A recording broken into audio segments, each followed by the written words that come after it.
Now, let me proceed to introduce Patrick Deneen. And I have to say, I think at this point in Patrick's life, we're extraordinarily fortunate to have him.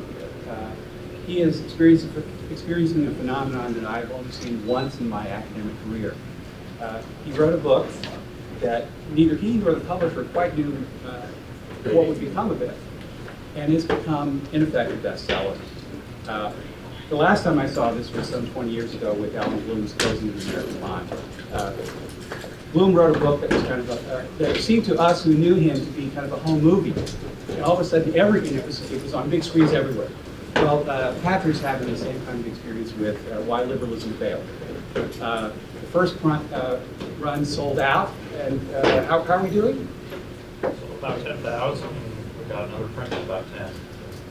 Which for pretty good for an academic book. For an academic book, and for Yale University Press, they probably haven't sold that many copies of any book in a long time.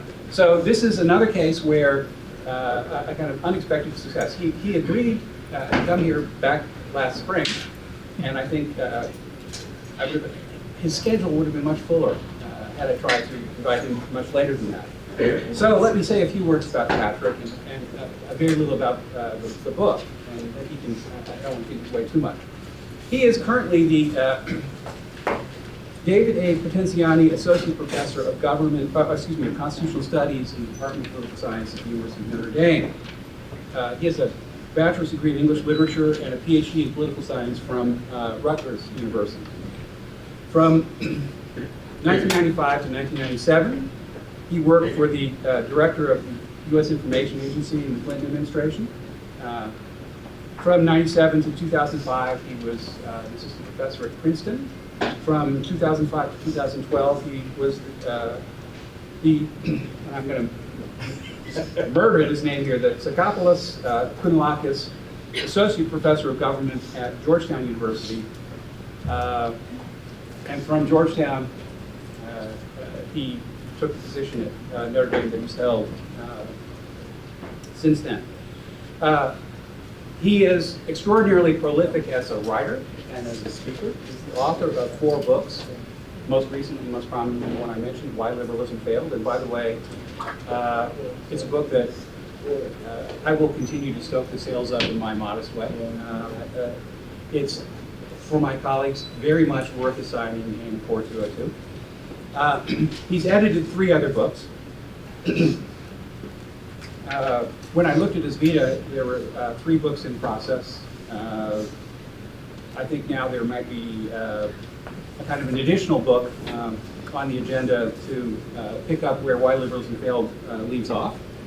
He is much in demand, as I indicated as a lecturer, having been invited in recent years, among others, to the Sorbonne, UVA, Baylor, University of Colorado, Oxford, Melbourne University, Furman, Dartmouth, and many others. He's been at Oglethorpe twice before, once in 2003, once in 2009, in both cases in conferences like this that I organized with my late friend Peter Waller. Patrick is an old friend and a very provocative voice on contemporary scene, sure to please many in some respects and to irritate, annoy, and offend them and others. Why Liberalism Failed accomplishes both these tasks and will drive, I think, the conversation about our present discontents for many years to come. It will not go out of print anytime soon, I predict. And I do think that it will rattle the cages of many people who are, in a variety of ways, complacent about our current situation. Patrick, I think, persuades me, and I hope will persuade you, that there is no ground whatsoever for complacency. Without further ado, I give you Patrick Deneen.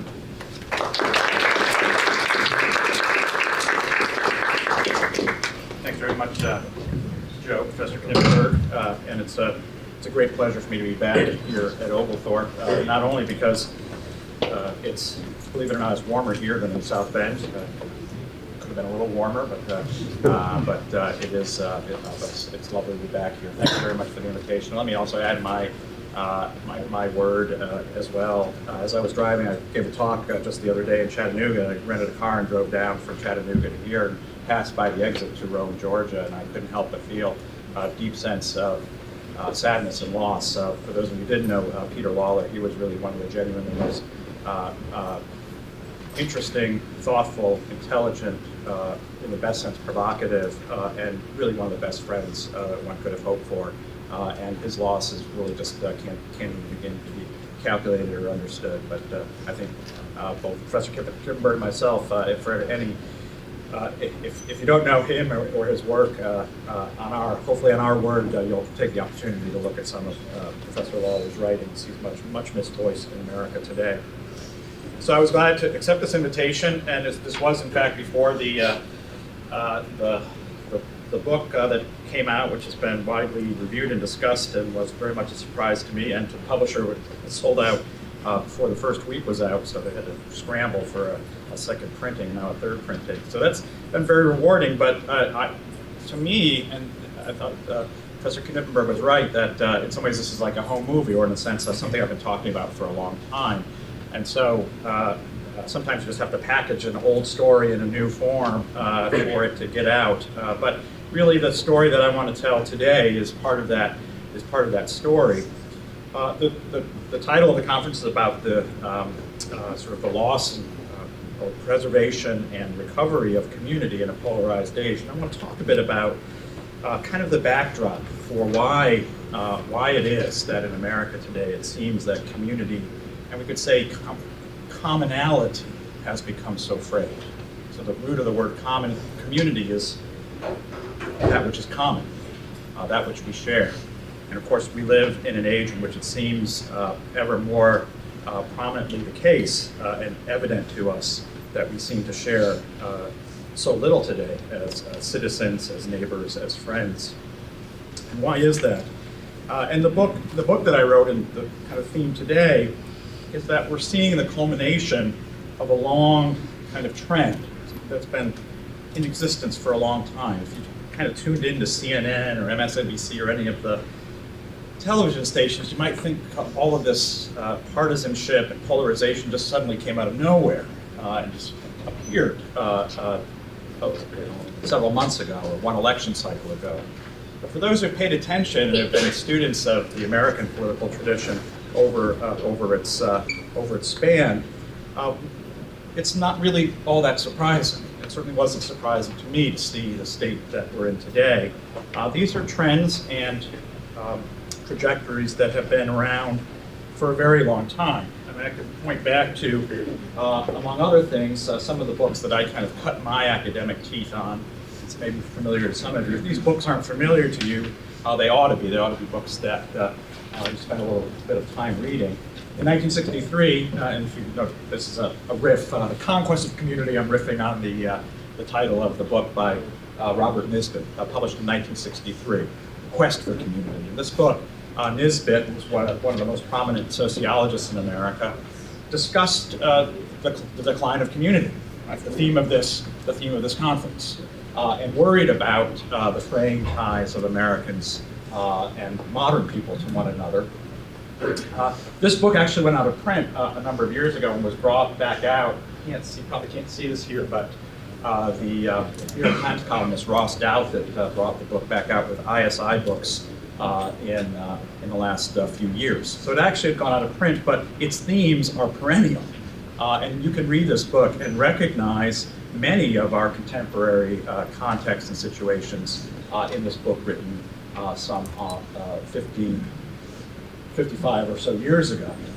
More recently, we have the writings of Robert Putnam, who wrote an article in 1995 called Bowling Alone, one of the really seminal, important articles of the latter part of the 20th century. Again, an article or its themes that should be familiar to you. This is a more numerical approach to the question of community. And what Putnam discovered, first in this article and then extended in this book, was the decline of a whole series of measurements of what we could call associational life in America. And the catchy title was part of the catch. I guess the theme of the day is catchy titles. But one of his key findings and the source of the inspiration for the title of the book, or originally the article and then the book, was that as many people, when he wrote this in the mid-90s, as many people were bowling in the mid-90s or the early 2000s as had been bowling for the last 50 years or so. But many fewer people were bowling in bowling leagues, so they were bowling alone.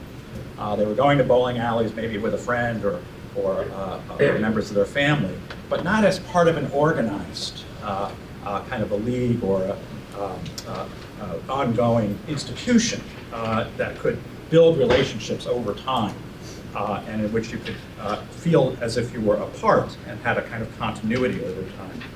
So these are two kind of representative texts in what has been a long-standing, again, set of concerns about the decline of community in America. And I could mention many, many other books and many, many other articles. In the mid-90s, there were a lot of discussions of this theme, along with Putnam. There was a book by Alan Ehrenholt called The Lost City, which was about the decline of kind of neighborhoods, especially in urban areas. There was a book by Christopher Lasch that became a bestseller called The Culture of Narcissism. That might be another example you could compare to the response to my book. Christopher Lasch, an intellectual historian, who wrote a book decrying what he said is the rise of narcissism or individualism in America. So this theme has been very much in the water in recent years, but what I want to suggest today is this has been a theme far longer in American history. And we could look back, of course, at this figure, someone who ought to be known. I think I'm told that he's in your core program here at Oglethorpe, and ought to remain there forever. The thinker Alexis de Tocqueville, a French author, thinker, political actor, intellectual, who spends about 9 months in the United States in the early 1800s, 1829, 1830, and writes 2 volumes, famously, Democracy in America, published in 1835 and 1840, that very much explore this question of whether and how American democracy in some ways can hold people together, particularly when there are powerful centrifugal forces in the kind of the modern form of democracy. That the way in which people are held and bound together, or had traditionally been held and bound together, were likely to fray in a free world, in a world in which one had sort of all kinds of options to exit and to escape. What would bind people together? Tocqueville talks very much about the necessity for democracy to thrive, particularly a modern mass democracy to thrive. There needs to be a sense of cohesion that might not be able to be achieved at the national level. It's difficult to sort of say we're all a single family. I know that image is sometimes used. Mario Cuomo used that during his the Democratic National Convention speech that called America a family. And that's only a notional family, if at all. But Tocqueville argued that one needed kind of strong senses of relationships, at least with people relatively close to one. This is, of course, again, we could say this is a very old theme, the theme of the kind of American, the conflict within the American soul, of both wanting to belong somewhere and wanting to get the hell out of a place.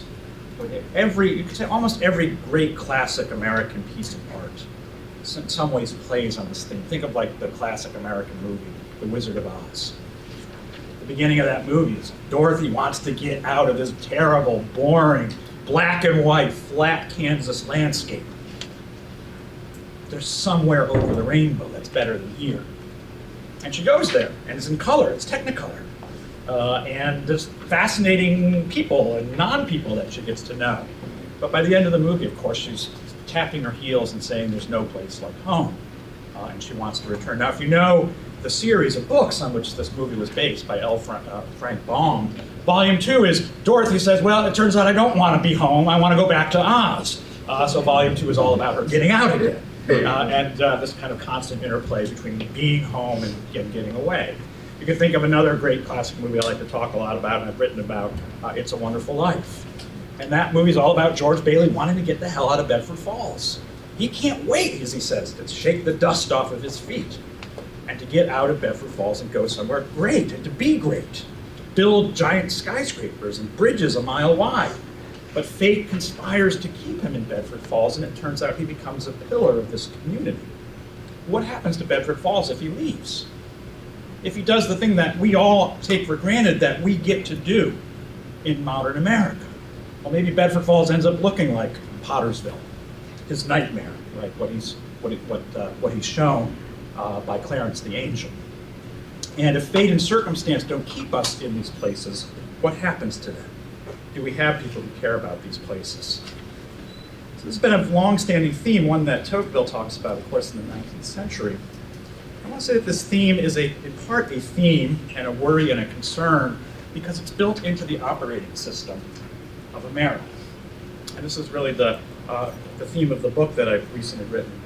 In particular, the political operating system that functions, and I use this image or words as a conscious choice. As like a computer, you don't see the operating system. You see the program. And so when you turn on CNN or MSNBC, we're debating about the programs. We're talking about this or that election or this or that political event or this or that policy. And what we tend not to ever really talk about or even see as a matter of sort of visible, evident sort of to our senses is the operating system that underlies all the programs in a sense. And as a political philosopher, this is sort of where the area that I work. I'm trying to compare myself to a computer programmer. It's not really working for me. But really, in the analysis of this philosophy called liberalism, it's been my effort to say, what about the operating system might now be glitchy, might now be causing our programming, right, to malfunction. The stuff that's supposed to work well, our electoral system, our political system, our way of life. And why does that seem to be breaking down? And we tend to focus on what can we do to reform this or that election policy, or this or that party decision, or this or that way of the parties relating to each other in Congress. It tends to be invisible to us the way that the operating system itself may be in many ways causing these issues. So my suggestion in the book that I've written is that it's actually the liberal, in some ways, the liberal political philosophy that underlies our operating system that is leading us to the point of crisis. And it makes it difficult for us in some ways to confront because it's to use a different image, it's the water in which we swim. It's the fishbowl that we occupy. And when you're a fish swimming in a bowl, it's not easy to think about how do I change the water in this fishbowl. You're swimming in it. How can I live outside of this tank for any period of time? So my first job today, and my main job, is just to make this water visible to us. There's an old story that goes, two fish are swimming around in a fishbowl, and they pass an old fish, and the old fish says, "Oh, the water sure is nice today." And the young fish nod at the old fish. I don't know how fish nod, but the young fish nod at the old fish, and they go swimming along. And then the young fish turns to the other young fish and says, "What the hell is water?" And that's our condition. So my first task, I think, is to make the water visible to us. And if the water is visible to us, and if there's something wrong with the water, if the pH level is too high or too low, then we can begin to discuss what do we do about changing or fixing the water. But my job today is in some ways to make the water visible to us. So what is this liberal political philosophy? Let me here begin with Tocqueville, or de Tocqueville. We should all call him Tocqueville, don't call him de Tocqueville, but for our purposes today, the DE is very important. Like my name, Deneen. DE, I am of Neen. That's what my name means. I'm an aristocrat. I was born of Neen. I'm just kidding. But he was an aristocrat. And his name indicates that he was an aristocrat. He was of Tocqueville. That meant in the first instance, he was born of the family Tocqueville. He was born of the family that had been given an estate and a landed estate as long back as 1066, after the Battle of Hastings. The king awards to the family of Tocqueville this nice estate, which is here, the Chateau of Tocqueville, the western part of France, which now runs partly as a bed and breakfast. So you can go and sleep in the bed that Tocqueville slept in.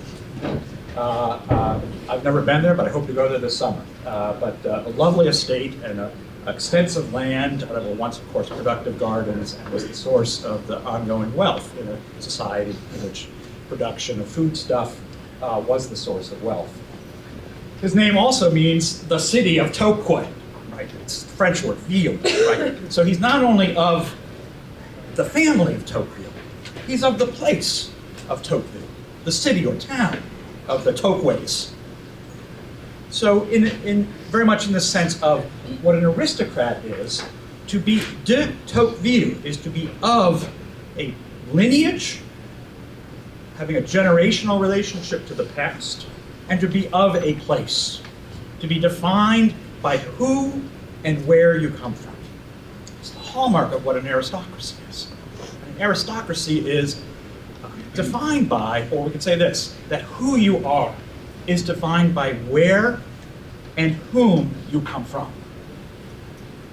Think of what that would mean if that were true of us. That would mean that in order for me to know who you are, I would need to know who your parents are, who your grandparents were, and where you came from. Now, these are all important questions. Freshman year, you get into the dorm, and the first thing you ask, where do you grow up, what do your parents do, and so forth. That's information that's interesting, but we also know it's a kind of point of origin, but it's not a point of destination. Who we're from doesn't define who we are and who we will be, and it certainly today it doesn't define where we will be. In fact, I like to joke with my students, it will be a sign of your ultimate disgrace and failure if you end up going back home, unless you're born in New York City or Washington, D.C. or San Francisco. That the only sign of success today, especially in the elite schools, is if you end up in one of, I once said when I was teaching at Georgetown, I said, if you'll only be successful if you end up in one of 5 cities in the world. And I had a freshman raise his hand and say, but all seriousness, say, what are the other 2 cities? 3 cities, apparently, in which one can define oneself as successful. And we can say this is, of course, not only true of the aristocracy, it was true also of the working class. There we go. They've decided I'm worthy of being amplified. Think of the classic names, the WASP names. Do we have any of these people in the room? Any Smiths? How about any Taylors? Any Weavers? Wow, no Wasps. Any Coopers? It's amazing. This is like Notre Dame. I do this at Notre Dame and I get no response to these names because there are no WASPs at Notre Dame. It's all Irish and Polish and Italian. So I get lots of these. O'Leary, oh yes, I'm an O'Leary. But think of these names, right? Cooper, Weaver, Taylor, Smith. These aren't just sort of famous and very common, or what used to be very common, apparently, last names, but they're what you were. And you inherited not just the name, you inherited the profession. Your name was what you were going to be. And all of the great kind of classic names of an earlier time indicated who you were and what you did. Now, the same is true of something like O'Leary or McMahon or Johnson or Johansson, or even in the Swedish, Jonsdottir, the daughter of John, or the son of John, or in this case, of Leary. This is Mrs. O'Leary and her famous cow that burns down the entire city of Chicago, a name that is held in some infamy in certain quarters of the country. But your name meant literally who you were from. I'm the child of Leary, O'Leary, or McMahon. I am of Mahan, and so forth. Your name indicated who you were. It indicated your lineage, who you were from, often where you were from, what you were destined to do. The condition of aristocracy then, of course, made it, you could say, a kind of matter of default. Your identity was something that you inherited. It defined you because of where and who you came from. And this made, on the one hand, you could say it made life a little bit boring. Think of all the decisions you wouldn't have to make. All the anxiety you have about what major I'm going to pick. It wouldn't matter. I know I'm going to be a weaver. I know I'm going to be a Cooper or a Taylor. But it also, you could say, it made life a little less difficult. It didn't have all the anxiety. And one of the things that Tocqueville notes when he comes to America, he says, Americans are defined by a kind of endless restlessness. The French word is inquiète, an inability to be still. And this was really, in fundamental sense, because our identity isn't given. We might be born to a certain set of people. We all are born of a certain set of people, so far. And we come from a particular place. And our parents have some kind of a career. But not only does that not define us, but in all likelihood, we find ourselves likely to be drawn to doing something quite different than what our parents did. And to living somewhere quite different, possibly, than where we were born. That in some ways to embrace our freedom as modern Americans means that we will seek out to define ourselves. And this is the sort of ground condition of freedom that Tocqueville identifies as driving Americans, and we could say modern democratic, liberal democratic people, in a condition of restlessness. I've taught at, Professor Knippenberg mentioned, I've taught at some really prestigious institutions. I'm very fortunate in my career. Started at Princeton, Georgetown, and Notre Dame, all top 20, top 10 schools. And what's striking about teaching at those places, you might think, if you get into one of those schools, you've got it made.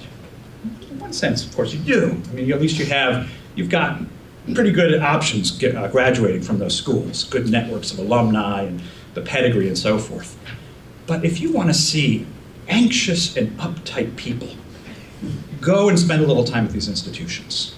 The striking thing is you'll ask students, you'll say, when you got that letter from Princeton or from Notre Dame or from Georgetown, the thick letter or whatever they give you today, and it said, yes, you're in, you're accepted, weren't you happy? And my students will say, I was so happy, I was overjoyed, except if like Notre Dame was a safety school or something. But yes, I was really happy about getting into one of these prestigious places.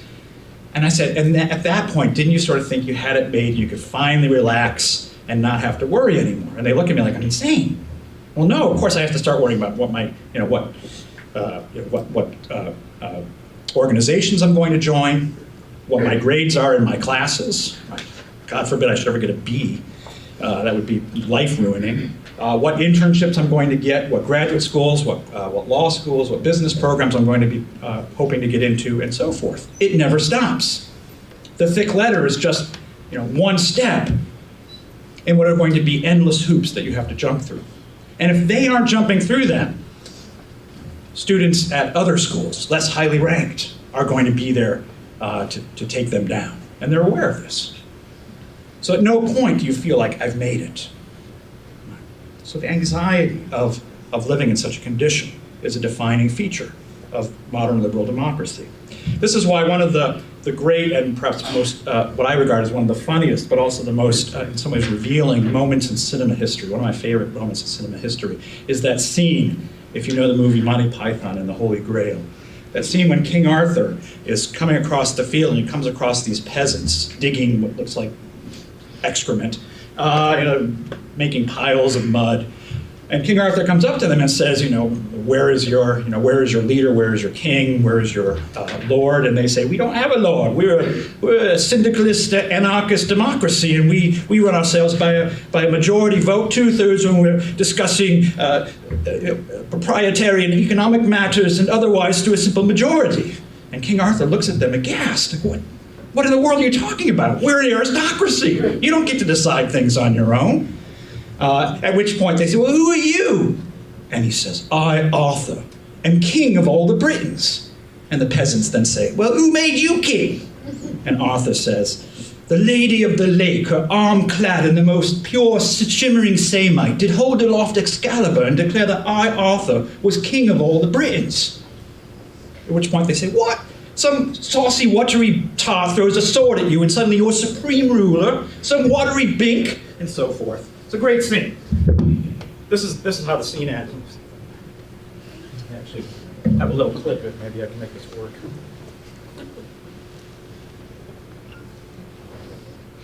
Oh, no. I mean, all the way round, saying I was an emperor. Just because some moistened bitch had lost a scimitar at me, they put me away. Shut up! Will you shut up? Oh, now we see the violence inherent in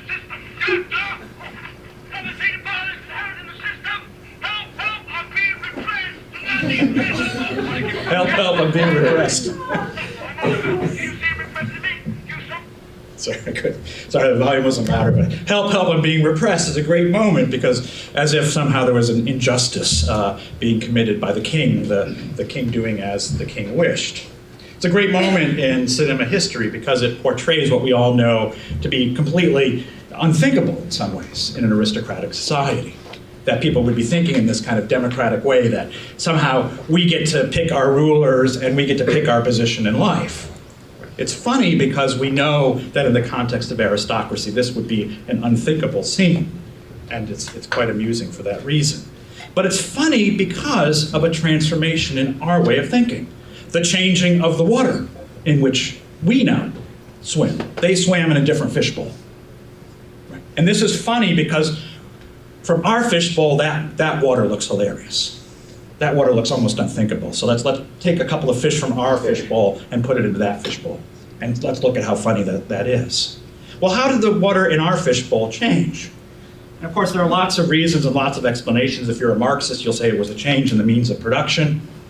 If you are a social theorist, you'll say it's a change in kind of the way in which social organizations were transforming.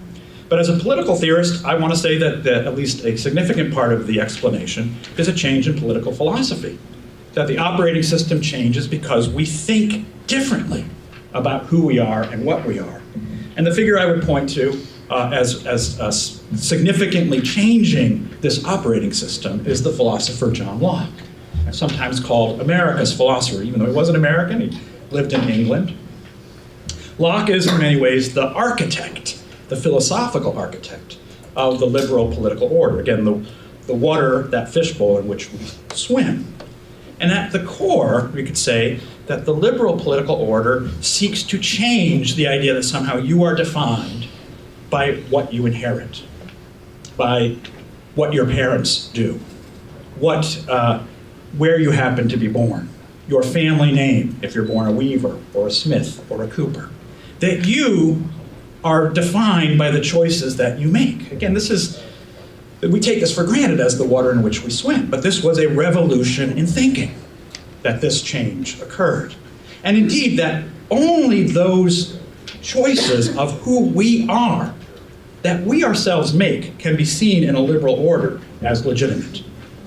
If we haven't made those choices ourselves, at some level, we regard these choices as illegitimate. And one of the things, Tocqueville notes this quite extensively, but one of the things that worries us continuously is, are there people in some situations that aren't able to make a free choice about who they are, their destinies, and their way of life? It becomes one of the things that liberalism patrols and becomes much more invested, in a sense, liberating people, either literally liberating them from conditions of servitude, literally enslavement, of course, but more extensively from conditions of life in which they may not have a free choice. And that may not mean literally going in with an army, but changing the circumstance in which people find themselves. I'll just give you an example of sort of how this mindset in some ways works. During my years teaching at Princeton, a book came out called Rumspringa. It was a book about the Amish. And if you know anything about the Amish, at least one of the old order Amish, they have a tradition in which people roughly the age of many students here, a little bit younger, 18, 17, 18 years old, are required to leave the community for a year or two and go out, as they say, to live among the English, which is us, we're the English, and to partake in all of the terrible kinds of things we do, like watching television and smoking and maybe, smoking things that aren't just tobacco and so forth. And the young Amish people, there's actually a terrible movie about this, some of you may know. I'm not recommending it, it's really bad, but I did watch it. But this tradition is really, in some ways, the recognition that at this point of life, there is very much a rebellious streak, the desire to separate yourself from your parents and your community. And it's a recognition that this is very much a kind of an adolescent impulse, right? Very much built into the human psyche. I want to define myself and to be free and not to be oppressed by my parents. And you could say that liberalism in some ways is the kind of realization of this view that we should all be living as 18 to 17 to 18-year-olds our entire lives, right? That we should be living in such a society. The Amish young people are liberated from their community for a year or two, but then they have to make a decision. At the end of that period of time, after that year or two of living among the English, they have to decide, are you going to remain in the world of the English, or are you going to rejoin the community? And it's a very fateful decision.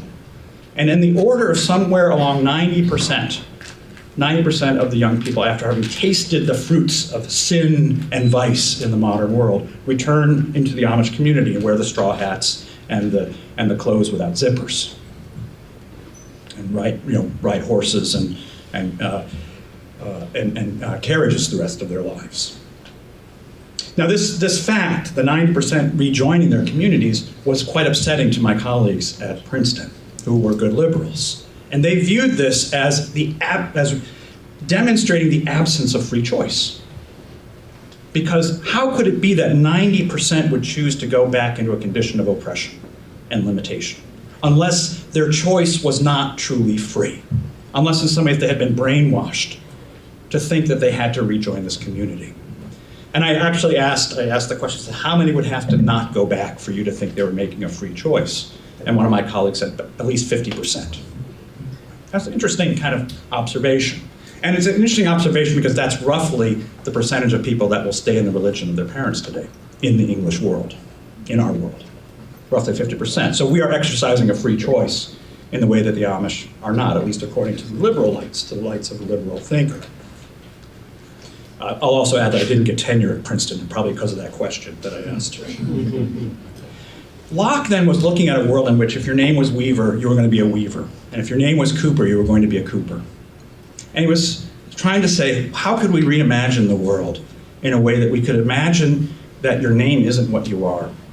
Or de Tocqueville is just a random name. It's not who you are or where you're from or the family that you're from. And in order to do this, he has to think of a different paradigm altogether. He can't look at the world and say, let's imagine a world different. He has to imagine a different context. And this is the reason that Locke moves to a kind of a notional idea of what human beings actually are. If we strip away all of these sort of accidents of birth, accidents of place, accidents of time and history and culture, we can see what we truly are.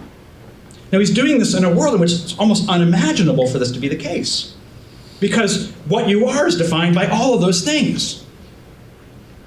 So he has to kind of come up with almost a fictional notion to portray what it would be like to live in a world in which none of those things applied. And he comes up with this idea called the state of nature.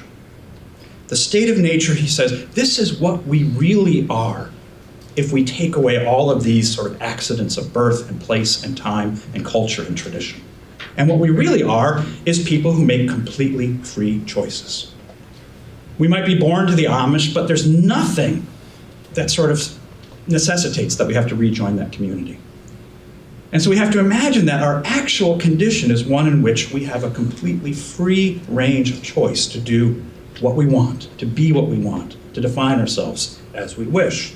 And the state of nature is our natural condition, not to be found anywhere in the world, at least at this point, but it describes a kind of natural condition. In such a condition, he describes the state of nature. He describes the state of nature as a state of perfect freedom. Now, when do any of us really know this, at least certainly as a natural condition? Not at all. Our natural condition is to be born dependent. To be born, in the first instance, really dependent. We can't do a damn thing when we're really young. We've got to rely on our parents and our upbringing for food and water and not sticking our fingers into the electric outlet and all the things that parents have to do for those first couple of years that you young people will only appreciate when you have your own children, believe me. All the things that parents do to prevent us from doing the things that we want to do as babies, which is kill ourselves. The state of perfect freedom is one in which we are at liberty to do as we wish, and this is the definition of what perfect freedom is.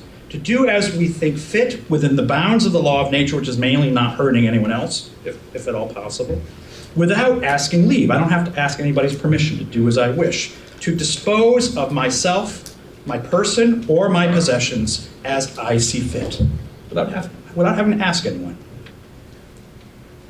permission or leave to do as I see fit. Now, this description does not match in any way, shape, or form the society in which Locke lives at the time.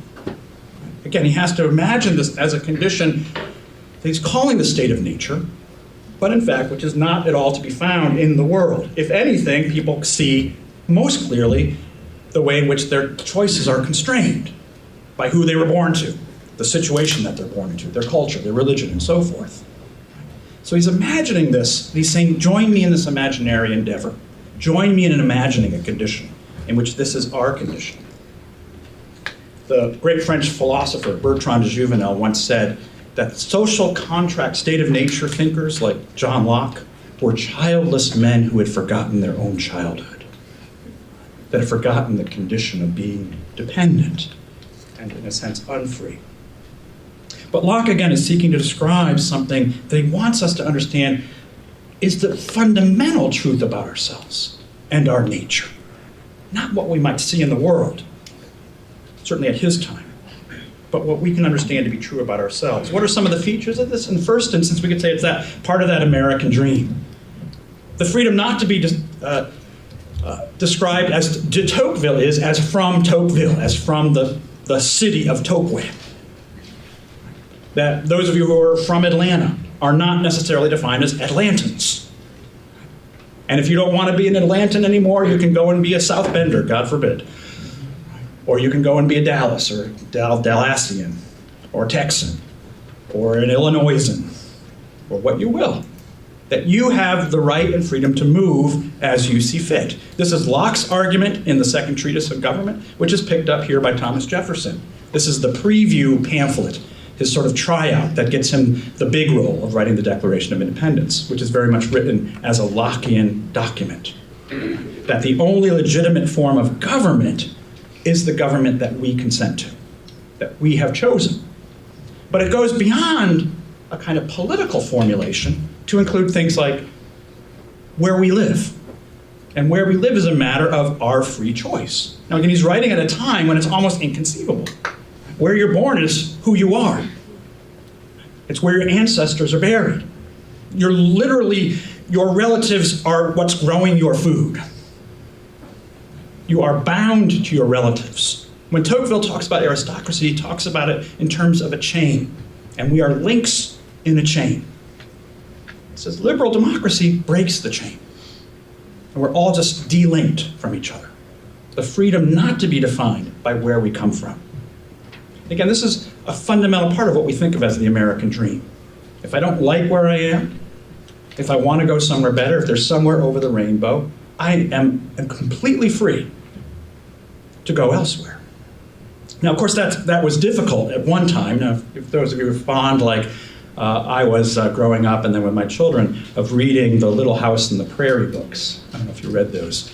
Pa Ingalls is sort of the definition of the Lockean individual who wants always to move. Every one of those books nearly begins with Pa basically saying, okay, we're moving again, and Ma rolling her eyes, oh, again? And then the rest of the book is Ma trying to make a home. And by the end of the book, she makes a home, and then the next book begins, Pa, we're leaving again. We're going somewhere else. There's pasture better somewhere else. But it was hard. Movement was hard. Moving from Wisconsin to Minnesota, takes 2 volumes of that series. Right? I got here, I wasn't delayed by weather, so I got here in about 3 hours. Movement was hard. But notionally, there should be no barrier. And what I want to suggest is that this theory of what should be true becomes truer in a liberal society. To lower as much as possible the barriers to movement. A lot of our political debates, for example, today are about should there be barriers or boundaries to movement across national boundaries. And it's part of the liberal ethos to say, no, these are arbitrary. These borders and boundaries are arbitrary limits on our ability to move and to change our location. And much of our political debate is kind of at the level of this operating system. We think of it as immigration policy, but it's really about what's the definition of a liberal society. Can there be any boundary around a nation that isn't fundamentally arbitrary? Or at the end of the day, must all boundaries and all barriers be infinitely and permanently lowered? We can think of other ways in which the liberal order changes not just our political way of thinking, but more broadly, our way of being in the world, our way of life. Locke's philosophy is sometimes described as voluntarism. That is to say that the only relationships, institutions, forms of membership that can be viewed as legitimate are ones that we volunteer. The word volunteer comes from free will, volonté, to have a free will or a free choice. And one of the things that Locke in the letter concerning toleration, a letter about religion, argues is that we need to redefine and understand religion as essentially as a voluntary association, as a kind of a membership that you enter and you leave at relative ease and with low barriers. Now again, he's describing a world in which people are killing each other over the question of what religion is true. Your religion is who you are in the world he's describing. It's not just some club I join. It's not a consumer product that I buy today and take back tomorrow if it doesn't suit my particular needs. It is fundamental to the definition of who one is. So Locke is describing something that doesn't yet exist, but what he's saying is that we need to reconceive of the way we think about this fundamental form of our identity. My wife comes from a part of Germany in which the town lines were drawn based on where basically the church was. And in certain towns you had a Protestant church, and that town line had a wall. And in that town you were a Protestant. And the next town over you were a Catholic. Your definition of who you are was not just where you came from, it was the church and the parish and the membership that you belonged to. This understanding of religion, which I think is generally our understanding of religion, is the result of a change in philosophical perspective. That we need to reconceive of religion really as a kind of free choice. Indeed, to the point in which Locke says later in the letter concerning toleration, that nobody is born a member of any church. It's a matter of choice. And he says, otherwise the religion of parents would descend unto the children by the same right of inheritance as temporal estates. Right? You would get your religious identity in the same way you would get your inheritance of an estate. Now, what are all these parents doing who are baptizing their children or going through brisses or doing these ceremonies? Well, these are kind of efforts of parents to influence their children, but at the end of the day, what we need to understand as liberal human beings is that this might be something my parents want for me, but it's really a matter of complete and open choice in a flattened world, whether I'll choose this religion or that religion or no religion at all.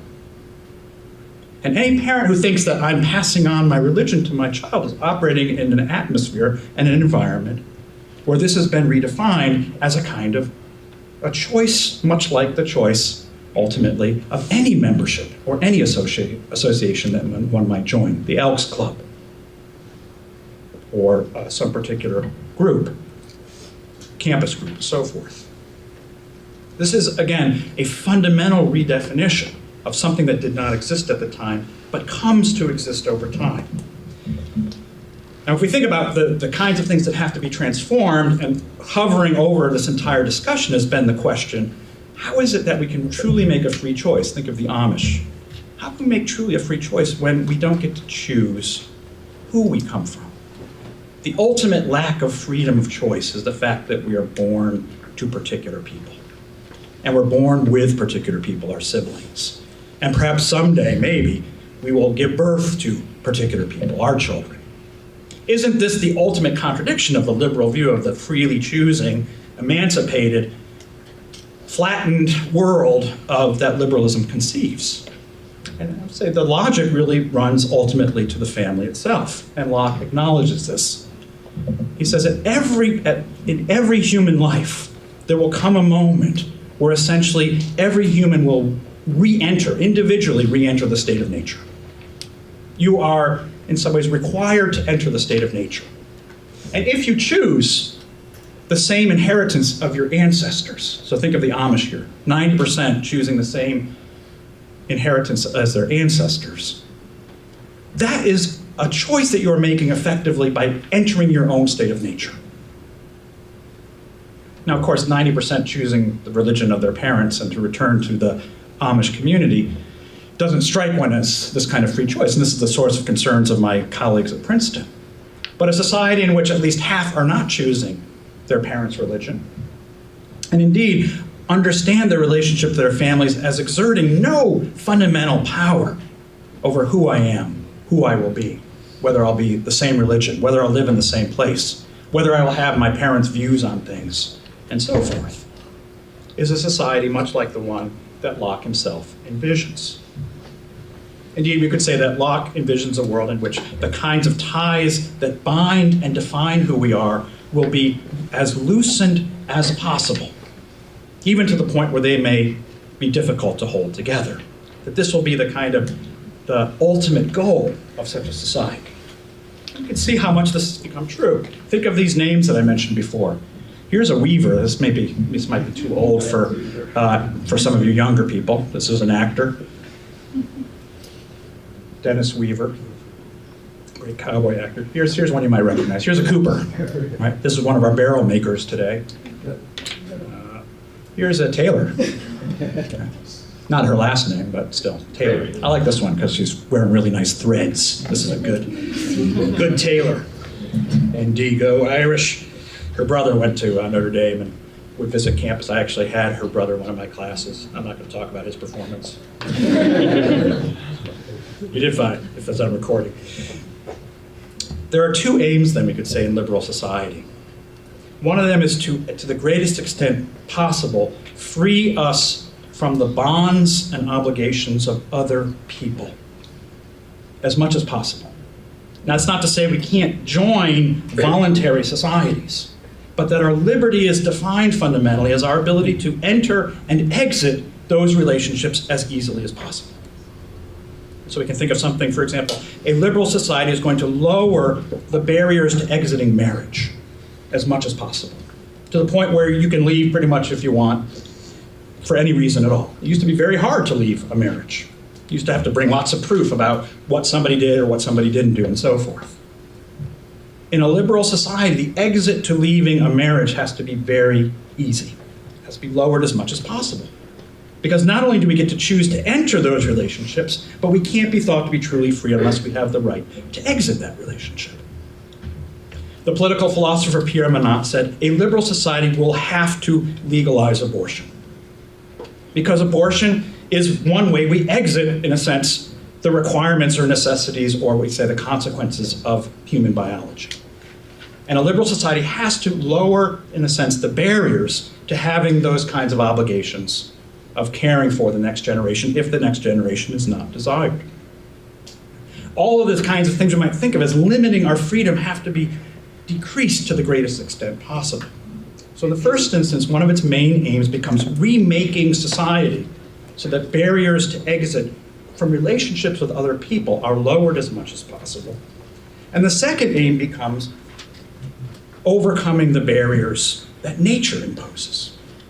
Because nature, of course, is the other great obstacle to our liberty, to allowing us to do what we want to do. I think in the first instance, right, disease. Disease is something that's going to make it difficult for us to do what we want to do. So extending our control over medicine and so forth becomes important. But we could say the barriers of nature in all respects have to be lowered. Right? Driving around Atlanta, I see almost no nature whatsoever. Nature has been obliterated. And we have created an artificial human society in which we've just created human institutions, human structures that allow us, well, apparently are supposed to allow us ease of travel. Just getting here from the hotel this morning, we almost had to arrive tomorrow given traffic and no left turns and so forth. So we can see how this project of conquering nature can go. The two great instruments of our liberation, or tools of our liberation from other people, become the state which in particular comes into existence to secure our rights, our individual rights. Go back to the Declaration of Independence. We are endowed with the rights of life, liberty, and the pursuit of happiness, and that to secure these rights, governments are instituted among men. That the primary purpose, and indeed the only legitimate purpose for liberal government, becomes securing our rights to freedom, to the free and equal liberty that liberal citizens are entitled. Now, we debate endlessly over the best way to do that. And if you're on the political left, you tend to say the best way we're going to do that is the state. In particular, because the state is going to allow us to at least equalize the starting point from which everyone will begin, with the end and goal being that we'll all be able to lead free and equal lives. The best example of this I can think of was the campaign ad that appeared in President Obama's re-election campaign called The Life of Julia, which portrayed the life of a young woman who lived a successful life because of a series of government programs that allowed her to start a business, finish her education, have health care, so forth and so forth, and not have to rely on any particular person for these things. In fact, the striking thing about this campaign ad, The Life of Julia, there was no other human being in her life, apparently. There was one slide which had a little child, but it was taken away on a little yellow bus and never appeared again. This is sad.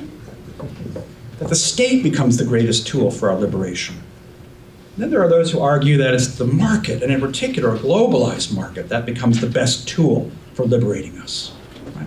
The great titanic battles between the left and the right today tend to be between what is the best guarantor of our equal liberty?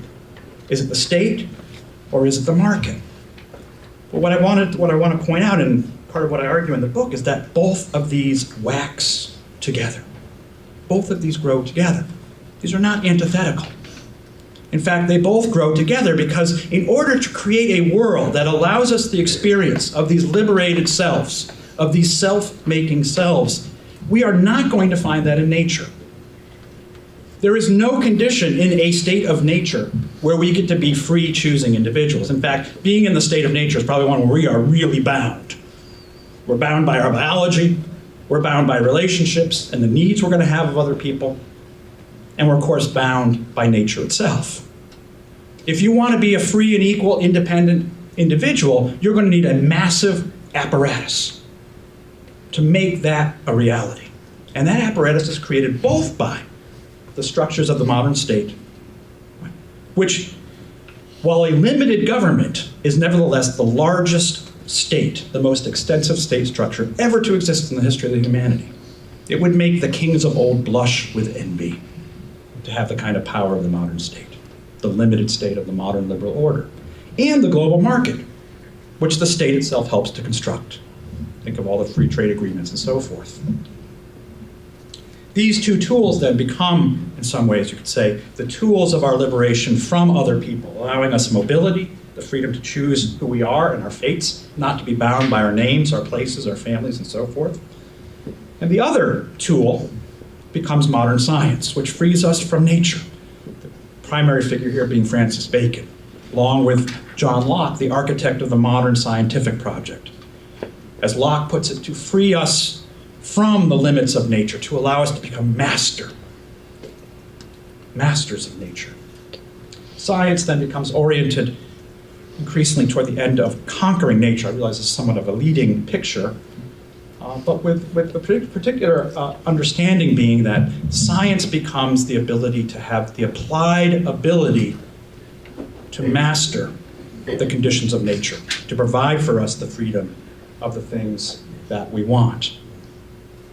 Because we think of ourselves in this new created state of nature, we also think of ourselves increasingly as timeless and placeless. And one of the concerns about our conquest of nature today is whether, in fact, we are not creating conditions that are going to be much worse for future generations. But even the environmental movement, such as it is increasingly unable to speak to where I think the frontiers of the science and technological project are going today, which is the conquest of our own nature. What is the ultimate limit of our freedom? It's our nature. And much discussion today, something Peter Lawler was quite involved with, was the discussion of the technological extension of the conquest of nature to our own nature. Whether we would begin, indeed, not just that we would have the ability, but begin to practice the technological manipulation of the human form and nature itself, increasingly biotechnology, choosing the kind of child you want, genetically manipulating the next generation. In the same way you can go to a supermarket shelf and pick which kind of soda or toothpaste you want. Someday you may go in and say, what color hair do you want your child to have? How tall do you want your child to be? What IQ would you like your child to have? And if you don't choose those qualities for your child, wouldn't you be condemning your child to a terrible fate if you just leave them to be natural? If you want to see a great portrayal of this, the movie Gattaca is really something to be considered. So let me move to a conclusion. I know I'm running long here. The society we've then created in many ways is a society that realizes this vision of the free and equal individual. But today we have a society in which, as Tocqueville worried, as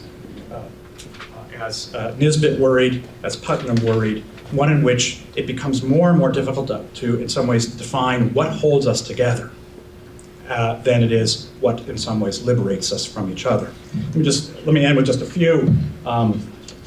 Homo Deus, the project of making us into gods, which is a wonderful representative book of this project, those of you interested in this kind of technological transformation of human beings. Let me just talk just a little bit about just some recent statistics, and I'll end with this. We see in recent decades, indeed going back now all the way back to the generation that would have been the parents of those who fought in World War II, the baby boomers, the decline of religious affiliation, the liberty from religion. Right? Again, what in many ways Locke suggests is to view religion as a voluntary association that one may or may not want to join. And if you can just see this chart, all on the left, all of those various shades of red represent different religious traditions that people would have been identified as themselves as members of. So going all the way back, 30% evangelical, all the way over to 24% Catholic, a few other Christian groups and other non-Christian groups, and then the last in the gray being the unaffiliated. And if you look at the sort of progression over the generations, what you see is an extraordinary rise of what they call the nuns today. And sadly for this Notre Dame faculty, this is not N-U-N-S, alas, but it's N-O-N-E-S. It's the nuns, those who declare no religion, and which in this graph is 36%, which I think this was a 2015 finding. I think it's actually closer to 40% today of millennials who identify with no religion. We can look at other ways of measuring this. More likely to be and to remain unmarried. Again, look at the generations going back to those who are unmarried between the ages of 21 and 36. Obviously, the younger generation is putting off marriage longer, but not being married in the order of 80% by the age, or nearly 80% by the age of 36. This is a very recent finding from the Pew Forum 2018. A little bit older finding from 2014 projects forward some of these trajectories. So this last graph actually is pretty accurate in the projection. What this is showing is the likelihood of being married between the ages of 25 to 34 and 45 and 54. And so if you go back in the generations, back to 1960 and all the way forward to 2030, the prediction would be that if current trends continue, 1 in 4 people in the year 2030 are, from the millennial generation are unlikely to be married at all, at least by the age of 45. By the age of 54. So that's a projection of current trends, but this last graph is pretty accurate on where we are right now. We can look as well in the likelihood of having children. Fertility rates in America today. And obviously there's been variation. The Great Depression really depressed a lot of things, including the desire to have the next generation. But it begins high, it returns to that high level after World War II, the baby boom, literally the boom of babies. But we are now at the lowest levels of reproduction rates in the history of the United States. We are below replacement rates. Currently, we're approaching the rates of Europe. Replacement rate is like 2.1 children per couple. Today, the US is about 1.7. Places like Ireland, Italy, England, 1.2 child per couple. Kind of decision no longer to propagate the future generation. So these are all just a series of various measurements that indicate the way in which, in some ways, the liberal project has been realized. So the thesis of my book is the following. I called the book Why Liberalism Failed. My argument is that liberalism has failed because liberalism has succeeded. It has achieved, it has realized the vision of the human destiny, the human telos, that it originally described as our natural condition, which never existed in reality until we created it through massive apparatus, structures of state, market, technology, science, education, and so forth. And as we have realized this vision of the human person, we have also created a society in which we have no more something that we might call the common good. Indeed, we've eliminated our capacity to think of ourselves as anything common, except that we all agree that we should be free, largely free from each other, largely free from nature. And if that is the ground of our agreement, I would say the kind of politics that arises from that agreement is finally too thin and indeed destructive of any sense of what's common for us to think that this is a sustainable project. It's not sustainable from the standpoint of politics. It's not sustainable from the standpoint of generational inheritance. It's not sustainable from the standpoint of passing on a legacy. It's not sustainable from the standpoint of having any sense of obligation to future generations. I would say across the board, the success of liberalism is also, in many ways, the source of its increasing failure. And the irony today is that we are seeing the fruition of a project that's taken 500 years to unfold without knowing what the water should look like, that we may need to have to change to follow this project. So I'll end there with, I hope, at least a description of where we are without necessarily a promise of saying how we'll get out of this fishbowl. Thank you very much for your attention.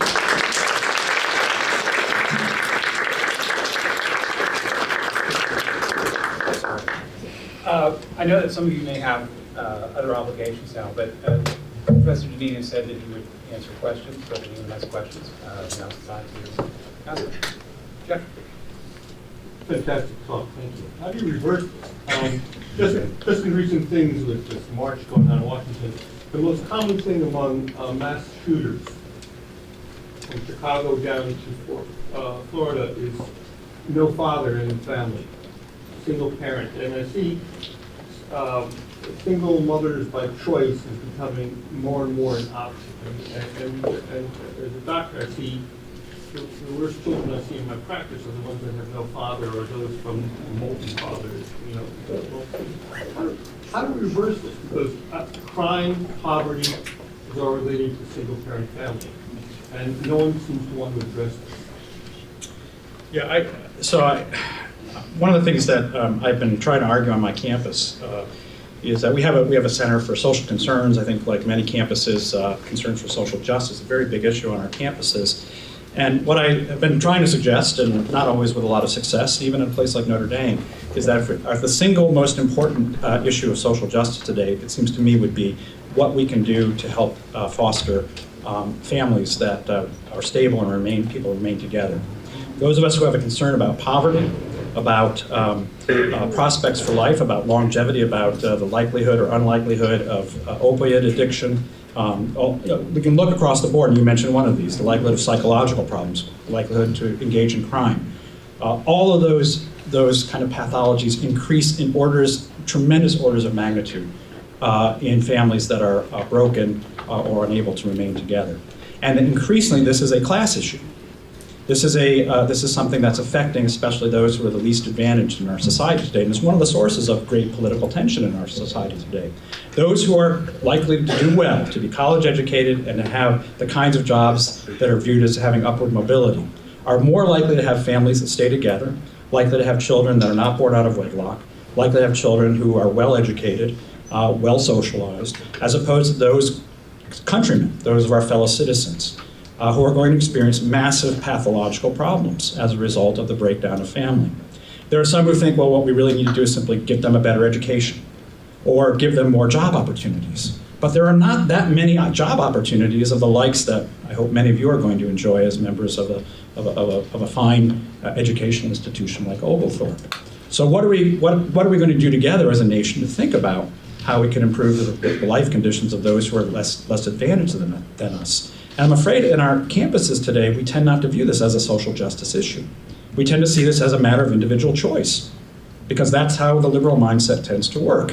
Whether or not you marry, whether or not you stay together, is a matter of choice of one's individual fate and destiny.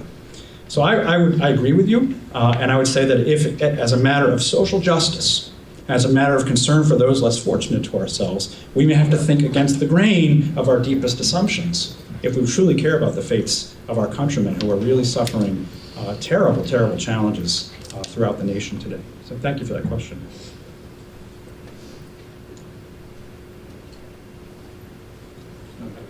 Oh, I can't see who's up here. Sure.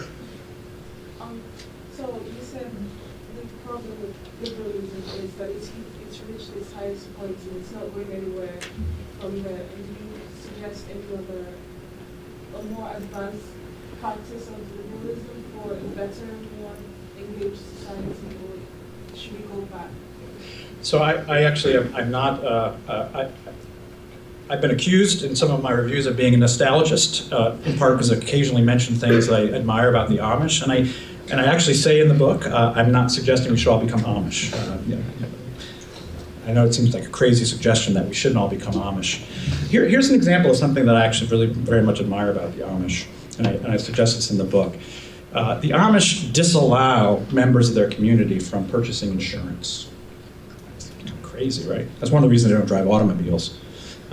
They forbid the purchase of insurance. And why is that? Think about what insurance is. Insurance is a way that we can anonymously pool our money together so that if something bad happens to us, we can then make a claim. Literally, you make a claim, file a claim, and say, I need so and so much money to make me whole again. I had an auto accident, my house burned down, and so forth. Right? But the way in which insurance functions well in our society, in a liberal society, is to make these transactions anonymous. So that the only obligation I have to you is to make sure I pay my premiums every month or every year. That is to say, our liberty rests on anonymity and impersonality. And the Amish regard this as destructive of the fabric of their community. If something bad happens to you in the Amish community, you are personally obligated to help out your neighbors. If your house burns down, the whole Amish community is going to show up and help build your house, build you a new house. Right? This is the whole barn raising idea. If you lose a parent, the community is going to help take care of you.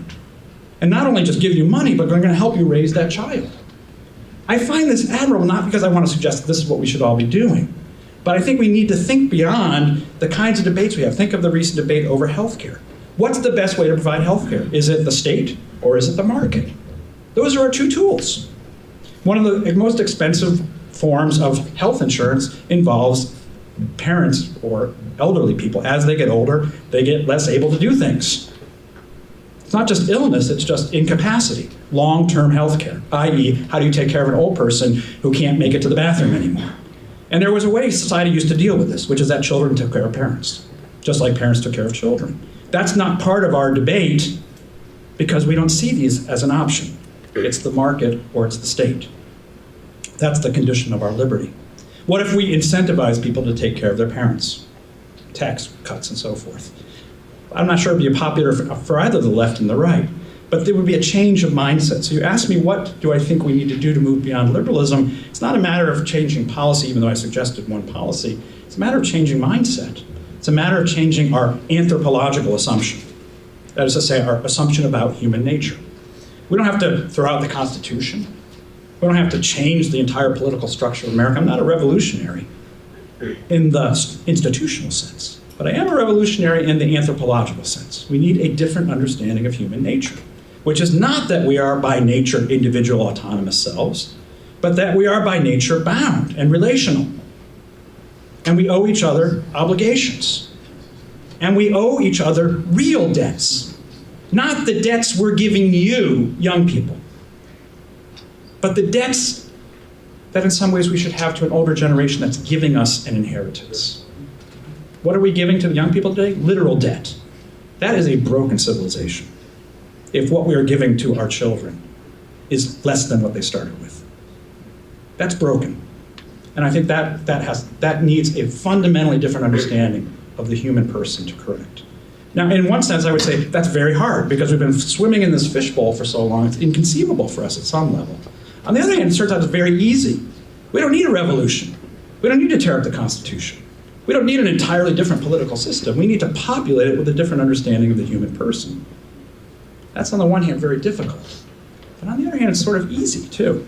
Now, it's going to call for very, very different kinds of practices, and that's going to take, like anything, like going to the gym, it's going to take practice and the exercising of muscles that have atrophied over a long period of time. And so at the end of the book, I point to a recent book by Rod Dreher called The Benedict Option. It was written for Christians about forming Christian communities, but I point to it not merely for Christians, but for anyone who wants to think about how do you form a kind of counter-anti-culture. What we live in today is, I call it an anti-culture. It doesn't cultivate us. to be relational human beings. How do you cultivate a counter-anti-culture? It's possible to do it, but you have to be, in some ways, intentional about it. Because if you simply go with the default, if you go with the flow, you will be shaped and formed by the deeper philosophical assumptions of our society today, particularly as it shapes us through the market and through the state. They're not opposites. I know our political system thinks they are, but they're not opposites. So it will require intention. So in the first instance, I wrote this book just, I hope, to make the water visible to us. And then it's kind of a cop-out, but I said, guess what? The answer is going to be not at the end of my book. It's going to be those of you who read it and think, yeah, we got to work on this.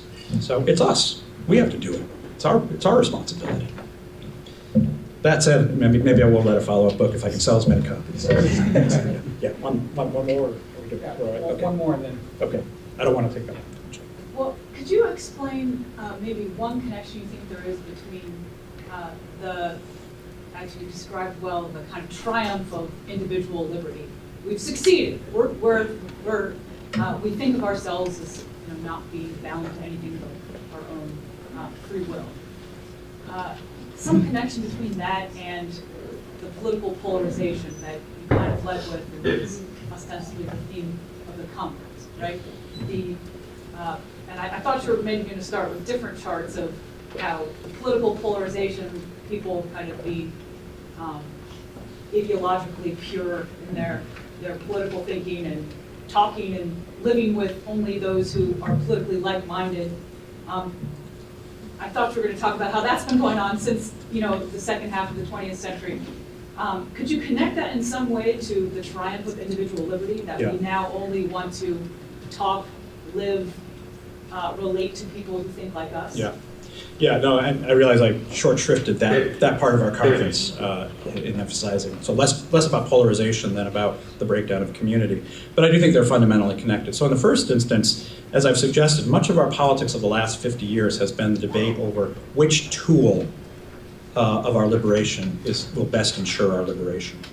Will it be the state or the market? And this has been the divide between the right and the left for about 50 years. And that's changing, and it's changing in fascinating ways right now. And I think it's changing precisely because as we have realized the liberation of the individual, particularly from all of these kinds of forms of obligation, and this goes back to the first question, what we are discovering is that there's a small number of people who thrive in the condition of what I call the anti-culture. And I've taught at the schools that trains people to thrive in the conditions of the anti-culture. Places like Princeton, Georgetown, and so forth exist to train people to live and thrive in the conditions of the anti-culture. That is to say, conditions in which you lower all of the barriers to exit, you eliminate all of the markers of sort of how to live a flourishing life as an adult. Things like, here's a throwback, I'll show you how conservative moralist I am. Things like in loco parentis, the idea that the adults at a college should help students as they enter into their adult sexual lives, so that they can act as responsible, making responsible decisions about their sexual lives. This is such an antiquated and crazy notion, we eliminated that. 1970s, that was gone. There's no more role for faculty or for staff or what used to be priests living on campus or ministers living on campus to help students guide and to live a life cultivated toward making responsible decisions about their sexual lives. We liberated ourselves from those old norms, but guess what? In that liberation, we've now created a context in which we have extraordinary outbreak of the rape culture. I'm saying that this didn't exist in the past, but that we have now kind of uncorked that bottle. And now what we see is we need increasingly for government and law to come in, particularly to evaluate and to render punishments for acts committed after the fact. So I am deputized by the federal government to act as an agent of the government and of my institution if I hear of any kind of form of sexual harassment. But I am not authorized to discuss in advance the kind of courtship and the kind of behavior and comportment that one might want to have before the fact. So we've liberated people in one sense, but we now need Leviathan to come in to order our institutions in another sense. But those institutions now increasingly, we could say, train a part of our population to live in this anti-culture.